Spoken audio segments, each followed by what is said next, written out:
প্রচণ্ড এই গরমে কলিজা ও মনটা একটু ঠান্ডা করতে চাইলে বাসায় এই ডেজার্টটি আজই তৈরি করুন। ঠান্ডা ঠান্ডা এই ডেজার্টটা খেলে আমার তো মনে হয় কলিজা ও মন দুটোই ঠান্ডা হয়ে যাবে। আর যারা ইফতারিতে ভাজা পোড়াটা খেতে পছন্দ করেন না, তারা চাইলে কিন্তু এটা ট্রাই করতে পারেন। এটা বানানো একেবারেই সহজ আর খেতে এক কথায় অসাধারণ। আমার বাসায় যখনই এই ডেজার্টটা বানাই, বাচ্চারা তো একদম কাড়াকাড়ি লেগে যায়। বিশেষ করে আমার বাচ্চাদের জন্য এটা বানাই, কারণ এটা খুবই হেলদি এবং পুষ্টিকর একটা খাবার। আর সারাদিন রোজা রাখার পর এরকম ঠান্ডা ঠান্ডা একটা ডেজার্ট খেলে আমার মনে হয় সারাদিনের ক্লান্তি এক নিমিষেই দূর হয়ে যাবে। এই ডেজার্টটা বানানোর জন্য আমার লাগবে এখানে সাবুদানা বা সাগুদানা। আমি এখানে প্রায় 1 কাপের থেকে কিছুটা কম হবে সাবুদানা নিয়েছি। পানিতে আমি এটাকে সিদ্ধ করে নিব প্রথমে। আর এই সাবুদানাগুলো কিন্তু সিদ্ধ হতে বেশি সময় লাগে না, মাত্র 4 থেকে 5 মিনিটের মধ্যেই কিন্তু সিদ্ধ হয়ে যায়। এই তো এখন দেখবেন সাবুদানাগুলো এরকম সাদা সাদা আছে। যখন দেখবেন এটা সিদ্ধ হয়ে এরকম পানি পানি একটা কালার হয়ে যাবে, মানে কোনো সাদা অংশই থাকবে না, তখন বুঝতে হবে যে সাবুদানাগুলো সিদ্ধ হয়ে গেছে। তো এই তো দেখতেই পারছেন একদম পানি পানি কালার হয়ে গেছে। তো এখন হচ্ছে এই সাবুদানাগুলোকে এইরকম একটা চালনির মধ্যে আমি চেলে নিচ্ছি। সাবুদানাগুলো ঢালার সাথে সাথেই কিন্তু ঠান্ডা পানি দিয়ে এগুলোকে আমি এভাবে করে ধুয়ে নিব, তা না হলে কিন্তু একদম জমাট বেঁধে যাবে। তো ঠান্ডা পানি দিয়ে ধুয়ে নিলে কিন্তু সাবুদানাগুলো অনেক ঝরঝরে থাকবে। এই তো আমার সাবুদানাগুলো কিন্তু একদম রেডি, দেখতেই পারছেন কতটা ঝরঝরে হয়েছে। এখন এটাকে একটা সাইডে রেখে দিব।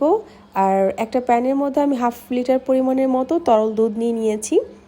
এখন এই দুধটাকে জাল করে কিছুটা ঘন করে নিব বা কমিয়ে নিব। সুন্দর একটা ফ্লেভার আনার জন্য আমি এখানে একটা এলাচি দিয়ে দিচ্ছি। আমার কাছে না ডেজার্ট যে কোনো আইটেমের মধ্যে একটু এলাচি দিলে না আমার কাছে খেতে বেশি ভালো লাগে, আর এটার স্মেলটা অনেক বেশি ভালো আসে। তো যারা পছন্দ করে না তারা স্কিপ করে দিবেন। এখন এখানে সামান্য একটু পরিমাণের মতো লবণ দিয়ে দিলাম। যে কোনো মিষ্টি খাবারে একটু লবণ দিলে কিন্তু সেই খাবারের টেস্টটা বেড়ে যায়।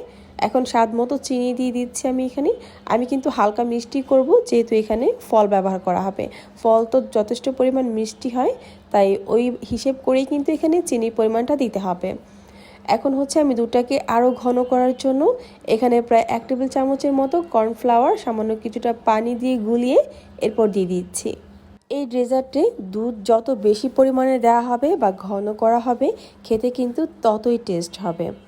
তো এখন হচ্ছে আমি সেই সাবুদানাগুলো দিয়ে দিচ্ছি। দিয়ে দেওয়ার পর খুব ভালোভাবে দুধের সাথে এটাকে মিশিয়ে নিতে হবে, যেন কোনো দলা পেকে না থাকে।